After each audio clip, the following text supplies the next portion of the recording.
All right, Northwest Olympics live from the lair, the workshop, which is getting clustered. So I built a outdoor temporary woodshed, which I'll be starting videos on request. But for now, you got to begin somewhere. Today, maintenance on a wood-handled splitting maul. I did a little damage and a little crack on this. Now, even despite I let it soak in oil for almost half a year, about 5 months, and it still cracked. First day's use. So, there's something about wood handles, if you're really going to use them for hardcore use, you have to soak the wood in oil, or at least wipe oil on the wood daily. Because if you don't, it's going to crack. It's brittle, it's dry, you use it, abuse it, crack. Well, I did. So the whole point is oil it all the time. And the wood handles that most come nowadays, they come with a varnish on it. You have to sand it off, completely off, to get to the bare wood. Then apply oil. Any kind of oil will work good, like this one right here. Lemon oil.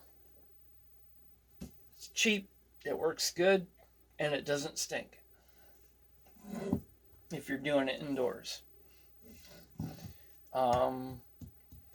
Another option, it was starting to want to slip off the handle this way. Well, there's a reason why I left, when I cut it off, the handle was cracked, the wood was mashed here. Well, basically, what I did, I'll just show you.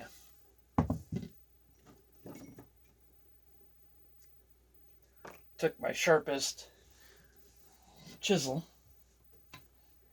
and sharpening I'll do in another video. But this is basically a razor blade. So what I did was,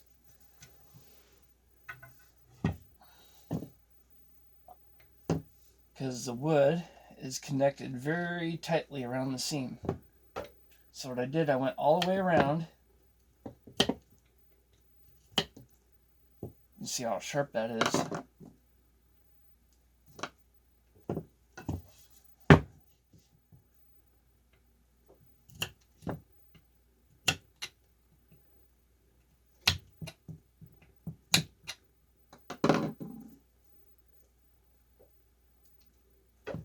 Went around. Then, to seat the axe head deeper into the handle, I take another hammer, which I'll just use my smaller logger's axe. This one I use for pounding. Basically, this is my favorite logger's axe. Handle's cut off short. I use it for pounding wedges. It's light, handle's cut short, so in weird, awkward positions on hillsides, cliff sides, I can still pound a wedge and it still has enough weight. This is 2.5 pounds, and I cut it flat.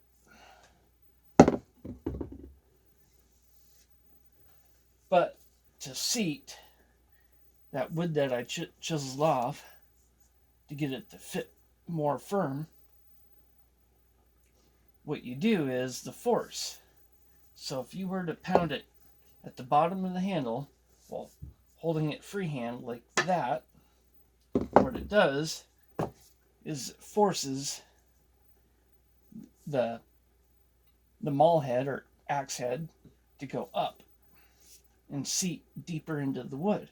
And at the same time, this swollen wood that has been soaking in the oil is going to spread out and make it stuck. Plus, you can see here, I put in a aluminum wedge, and I took a punch and seated it deeper, which you can just do simply as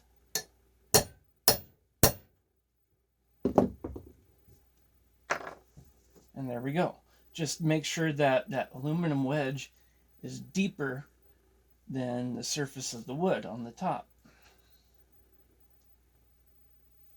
So basically, now that I chiseled a little bit of wood off, give it a couple good whacks.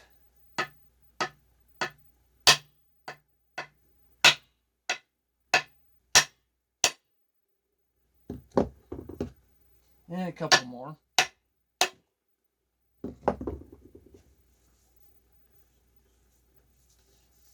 Now we can see just a hair bit more of wood is standing up.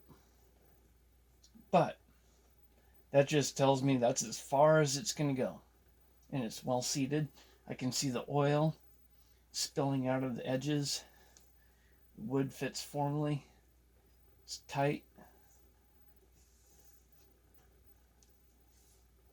And basically, this axe head now, splitting ball head, is going to go nowhere. But this is going to be the first one of my videos, my first of this kind.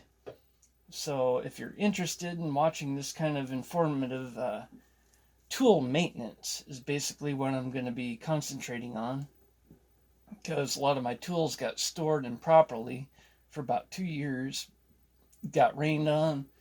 So I'm going to be working on tool maintenance, hand tools, tools that don't require gasoline, diesel, things that you can use if that's all you have. So things like, for example, this old school fishing reel. I cleaned it up, took it apart, cleaned it up. This comes back from the 50s, I believe, and I got this from my grandpa. I took it apart, cleaned it, and it's my favorite fishing reel now. Another thing, chisels. This was laying in the barn, completely rusted over, no edge at all. A little bit of sharpening with a diamond stone, and then stroke it with leather. Basically, I took a pad of leather, measured it, cut it out to form on a piece of block of wood, and super glued a rubber band at each end so it'll stick to the table and not move. So then I can clean the edge after filing. And you can get a razor edge on your tools. This is another video. This one will be a specific video just about sharpening a chainsaw by hand of any size. You can use any size file you want, small, big, large, and I'll tell you the angle and depth, seating depth, and depth, how far into the tooth of the chain you want to cut. And then, using this tool, which goes on top of the chain of your chainsaw, and you can file the depth of the riders. Those dull teeth that nobody knows what they do, well, they're there for a reason. And you file them down to a certain depth because you want just a certain amount of space for the tooth of the chain, the cutting teeth, to hit. But I'll get back into that here hopefully within a week or two. with some new videos of tool maintenance. And you guys got to check it out because I got knowledge comes from the old school loggers, and their dad did it, and their dad before them did it, and those dads that did it before they did it were the first homesteaders here. And I've gathered that knowledge now by the age of 35. So, hope you are willing to watch. You can learn a lot, and I'm learning myself, still teaching myself and having to remember what I learned as a kid. And it is easy. You just have to pay attention, and you can do things the way they did it back then without electricity, without fuel. And I even got a misery whip, which is the old-fashioned two-handed saw. That's the original way they used to cut down trees here. And so I acquired one of those, and I'm going to clean it up, teach myself how to sharpen it, and then show you. So there's all kinds of cool things that I'm going to hopefully show on video in my new workshop coming up soon. So please enjoy. Thank you.